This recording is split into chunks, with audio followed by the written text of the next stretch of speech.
BJP అధినేత చంద్రబాబు నాయుడుతో దోస్తీ కోసం ప్రధాని మోడీ ఉవ్విళ్ళూరుతున్నారా? ప్రశాంత్ కిషోర్ ఈ విషయాన్ని లీక్ చేశారా? ఢిల్లీలో సీన్స్ మారుతున్నాయా అంటే అవునని సమాధానం ఇస్తున్నారు కొంతమంది రాజకీయ విశ్లేషకులు. ఇక ఇదే అంశానికి సంబంధించి మనతో మాట్లాడేందుకు ప్రముఖ సీనియర్ జర్నలిస్ట్, ప్రముఖ రాజకీయ విశ్లేషకులు సిఎస్ రావు గారు మనతో ఉన్నారు. అయితే మాట్లాడు sir. Hi sir. Hello Krishna. Sir, Chandrababu నాయుడుతో దోస్తీ కోసం ప్రధాని మోదీ ఉవ్విళ్ళూరుతున్నారా? ఈ విషయాన్ని ప్రశాంత్ కిషోర్ లీక్ చేశారా? అసలు ఢిల్లీలో సీన్ మారుతోందా అంటే ఏం చెప్తారు సార్? ఢిల్లీలో సీన్ మారింది అని చెప్పడానికి ఒక ఉదాహరణ ప్రత్యక్షంగా మనం చెప్పచ్చు. ప్రశాంత్ కిషోర్ చంద్రబాబు నాయుడిని కలవడం జరిగింది. ఉండవల్లి హౌస్లో సుదీర్ఘంగా వాళ్ళిద్దరి మధ్య మంత్రాలు సాగాయి అని అంటే అర్థం ఏంటి? ఢిల్లీలో సీన్ మారినట్టే కదా. ఢిల్లీలో సీన్ మారకపోతే ప్రశాంత్ కిషోర్ రాడు. ప్రశాంత్ కిషోర్ ఎప్పుడు కూడా ఎవరు గెలుస్తారు, ఏ పార్టీ అధికారంలోకి వస్తుంది అనే దాని మీద ఒక ప్రాథమికంగా నిర్ధారణకు వచ్చిన తర్వాత అప్పుడు వాళ్ళకి సలహాలు ఇవ్వడానికి వస్తారు. ఓడిపోయే పార్టీకి సలహాలు ఇవ్వడానికి రారు ప్రశాంత్ కిషోర్. ఆయన మొత్తం నేపథ్యం తీసుకుంటే నాకు తెలిసినంత వరకు 1-2 సందర్భాల్లో ఫెయిల్ అయ్యారు ఆయన. 2017 అనుకుంటా, ఐ థింక్ 2017లో ఐ థింక్ అంటే ఆ ఇయర్ గుర్తులేదు. ఉత్తరప్రదేశ్ ఎన్నికలకు సంబంధించి పే చర్చ అని చెప్పి ఒకటి రాహుల్ గాంధీతో పెట్టారు. ఆ ఎన్నికల్లో ఘోరంగా కాంగ్రెస్ పార్టీ ఓడిపోవడం జరిగింది. ఆ ఒక్క ఫెయిల్యూర్ నాకు కనిపిస్తుంది. అలాగే మిగతా ఫెయిల్యూర్స్ ఎక్కడ కూడా ఏ రాష్ట్రంలో కూడా నాకు పెద్దగా కనిపించట్లేదు. అదొక్క పెద్ద ఫెయిల్యూర్ కనిపిస్తుంది. సో ప్రశాంత్ కిషోర్ ఇప్పుడు కూడా గెలిచేటువంటి వాళ్ళ వైపే ఉంటారు. ఇప్పుడు చంద్రబాబు నాయుడు దగ్గరికి వచ్చారు అని అంటే దాని అర్థం ఏంటంటే చంద్రబాబు నాయుడు నరేంద్ర మోడీ ఒకటి కాబోతూ ఉన్నారు. చంద్రబాబు నాయుడు అలాగే ఢిల్లీలో ఉండేటువంటి ప్రభుత్వం ఒకటి కాబోతుంది. వాళ్ళు రాబోయేటువంటి ఎన్నికల్లో జనసేన, తెలుగుదేశం పార్టీ, బీజేపీ ఒకటిగా వెళ్ళబోతున్నాయి అనేటువంటి సంకేతం అందుకున్నటువంటి ఆయన నరేంద్ర మోడీని ఎలాగైనా గద్దె దింపాలి అనేటువంటి ఒక వ్యూహాన్ని దేశవ్యాప్తంగా రచిస్తున్నట్టు ప్రశాంత్ కిషోర్ ఇప్పుడు రావడం జరిగింది అని చెప్పి మనం అనుకోవచ్చు. ఎక్కడికి? చంద్రబాబు నాయుడు దగ్గరికి. అంటే ఢిల్లీ పరిణామాలు మారినట్టే కదా.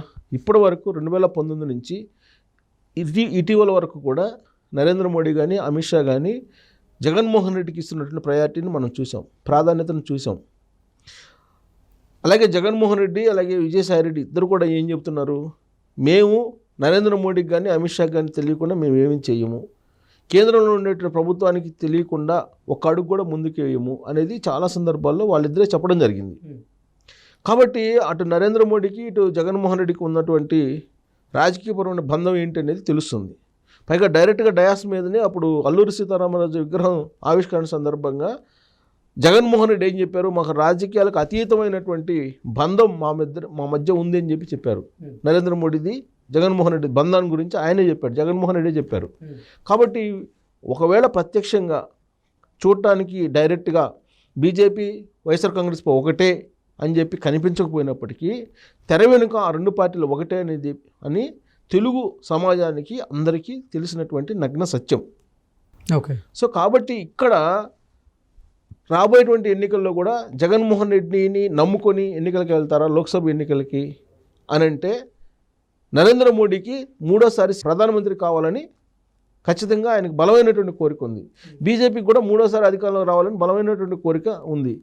ఆ క్రమంలో ఆంధ్రప్రదేశ్లో ఉండేటువంటి సిట్యుయేషన్ మీద ఒక అవగాహన ఉంటుంది వాళ్ళకి.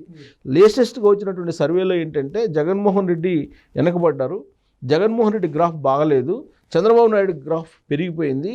జనసేన, తెలుగుదేశం పార్టీ పొత్తు ప్రకటించిన తర్వాత రాబోయేటువంటి రోజుల్లో కనీసం 20 ఎంపీ స్థానాలు గెలుచుకునేటువంటి అవకాశం ఉంది జనసేన, తెలుగుదేశం పార్టీ. కాబట్టి చంద్రబాబు నాయుడు వైపు ఉంటే బెటరు, చంద్రబాబు నాయుడు దగ్గర తీసుకుంటే బెటరు అనేటువంటి ఒక ఆలోచనకి సహజంగా కేంద్రంలో ఉండేటువంటి బీజేపీ వస్తుంది. ఎందుకంటే అధికారాన్ని మూడోసారి కోరుకుంటున్నారు కాబట్టి. ఓకే. సో ఎలాగో జగన్మోహన్ రెడ్డి అతనికి ఎన్ని వచ్చినా 4, 5 లేకపోతే ఎన్ని వచ్చినా కానీ ఎంపీలు అవి ఎలాగో తనకు సపోర్ట్ చేస్తారనేది ఆయనకు తెలుసు, నరేంద్ర మోడీకి తెలుసు. ఎందుకు? వాళ్ళిద్దరి మధ్య ఉన్నటువంటి రాజకీయపరమైనటువంటి ఫెవికాల్ బంధం ఉంది కాబట్టి అతనికి ఎన్ని వచ్చినా కానీ బీజేపీకి సపోర్ట్ చేస్తారు, ఇండైరెక్ట్గానో డైరెక్ట్గానో చేస్తారు అనేది తెలుసు నరేంద్ర మోడీకి. కాబట్టి ఇప్పుడు చంద్రబాబు నాయుడు పరిణామాలు చోటు చేసుకునేటువంటి అవకాశం ఉంది, అనూహ్యమైనటువంటి పరిణామాలు చోటు చేసుకుంటాయి. ఎందుకంటే చంద్రబాబు నాయుడు జాతీయ స్థాయిలో ఒక గుర్తింపు ఉన్నటువంటి లీడరు. గతంలో యునైటెడ్ ఫ్రంట్ని కానీ, నేషనల్ ఫ్రంట్ని కానీ, ఎన్డీఏని కానీ నడిపినటువంటి అనుభవజ్ఞుడు చంద్రబాబు నాయుడు. సో జాతీయ స్థాయిలో గుర్తింపు ఉన్నటువంటి లీడరు. నితీష్ కుమార్ కానీ, మమతా బెనర్జీ కానీ, అఖిలేష్ యాదవ్ కానీ వీళ్ళందరూ కూడా, ఇప్పుడు లాలూ ప్రసాద్ యాదవ్ కానీ వీళ్ళందరూ కూడా సన్నిహితులు చంద్రబాబు నాయుడుకి. సో కాబట్టి వాళ్ళందరూ కూడా టచ్లో ఉంటారు. ప్లస్ చంద్రబాబు నాయుడు చెప్తే వాళ్ళు ఆలోచించే పరిస్థితి ఉంది.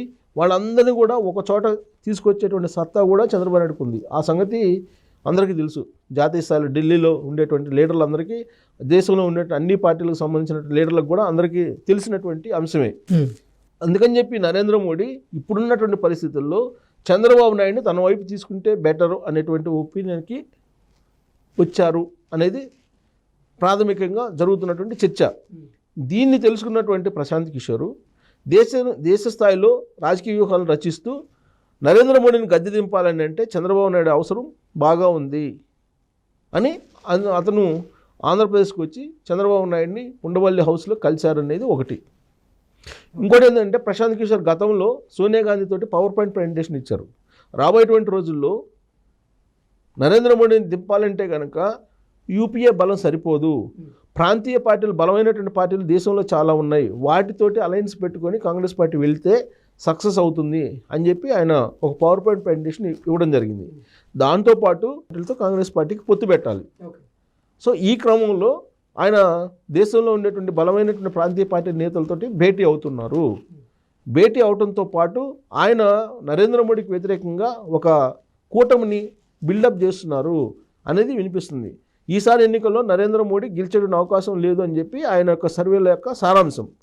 ఎస్పెషల్లీ దక్షిణ భారతదేశంలో బీజేపీ భారీగా నష్టపోతుంది అనేటువంటిది ఆయన చెప్తున్నారు. సో దక్షిణ భారతదేశంలో కాంగ్రెస్ పార్టీకి బాగా ఉంది కాబట్టి దక్షిణ భారతదేశంలో అటు బీజేపీకి ఇటు కాంగ్రెస్కి సమదూరాన్ని పాటిస్తున్నటువంటి పార్టీలని దగ్గర చేసుకోవాలనేటువంటి ప్రయత్నంలో భాగంగా ఆయన చంద్రబాబు నాయుడిని కలిసి ఉండే అవకాశం ఉంది. కాబట్టి ఢిల్లీ సీన్ మారింది. ఆ మారినటువంటి పరిణామాల క్రమంలో ప్రశాంత్ కిషోర్ ఇప్పుడు ఆంధ్రప్రదేశ్కి వచ్చి చంద్రబాబు నాయుడిని కలవడం జరిగింది. సో రాబోయేటువంటి రోజుల్లో ఇప్పుడు బలమైనటువంటి ప్రాంతీయ పార్టీలు ఏముంది? BRS party, Telugu Desam party, YSR Congress party, ఇవన్నీ ఉన్నాయి. So YSR Congress party already తన చేతుల నుంచి వెళ్ళిపోయిందని చెప్పి ప్రశాంత్ కిషోర్కి తెలుసు. నరేంద్ర మోడీని కాదని ఒక అడుగు కూడా వేసేటువంటి పరిస్థితి లేదని చెప్పేసి అందరికీ తెలిసినటువంటి అంశం ఇది దేశవ్యాప్తంగా. కాబట్టి ఇప్పుడు సమదూరాన్ని పాటిస్తుంది ఎవరు? ఇండియా కూటమికి, అలాగే ఎన్డీఏ కూటమికి సమదూరాన్ని పాటిస్తున్నటువంటి పార్టీలు ఏమున్నాయి దక్షిణ భారతదేశంలో అంటే తెలుగుదేశం పార్టీ బలమైనటువంటి పార్టీ. అలాగే తమిళనాడులో డిఎంకే ఆల్రెడీ ఇండియా కూటమిలో ఉంది. అన్నా డిఎంకే ఈ మధ్యకాలంలోనే ఎన్డీఏ నుంచి బయటకు వచ్చింది. అన్నా డిఎంకేకి తెలుగుదేశం పార్టీకి దగ్గర సంబంధాలు ఉన్నాయి. ఆ లీడర్లకి అసలు జయలలిత బతికున్నప్పుడు చంద్రబాబు నాయుడికి జయలలితకి మంచి రాజకీయపరమైనటువంటి సంబంధాలు ఉన్నాయి. సో ఇలా ప్రతి రాష్ట్రంలో కూడా చంద్రబాబు నాయుడికి సంబంధాలు ఉన్నాయి. చంద్రబాబు నాయుడుకు ఉన్నటువంటి సాన్నిహిత్యాన్ని, చంద్రబాబు నాయుడుకు ఉన్న సన్నిహిత సంబంధాలను ఉపయోగించుకొని ఇండియా కూటమిని బిల్డప్ చేయాలి, బలోపేతం చేయాలి అనేది ప్రశాంత్ కిషోర్ యొక్క ఆలోచన. అందుకే ఆయన ఇప్పుడు చంద్రబాబు నాయుడుతో భేటీ అయి ఉంటారు అనేది ఒకటి. సో అందుకే ఇప్పుడు లీక్స్ వచ్చినందువల్ల నరేంద్ర మోడీ తన వైపు తిప్పుకుంటాడు చంద్రబాబు నాయుడిని అని లీక్స్ వచ్చినందువల్ల ప్రశాంత్ కిషోర్ ఇమీడియట్గా తను స్టెప్ వేసి ఆంధ్రప్రదేశ్కి వచ్చి చంద్రబాబు నాయుడిని కలిశారు అనేది ఒక వర్షన్. ఓకే. సో రెండేంటంటే ఎన్నికల ముందు పెట్టుకోవాలా పొత్తులు, ఎన్నికల తర్వాత పెట్టుకోవాలా అనేది క్లారిటీ రావాల్సి ఉంది. ఎన్నికల ముందు అయితే కనుక ఆల్రెడీ పవన్ కళ్యాణ్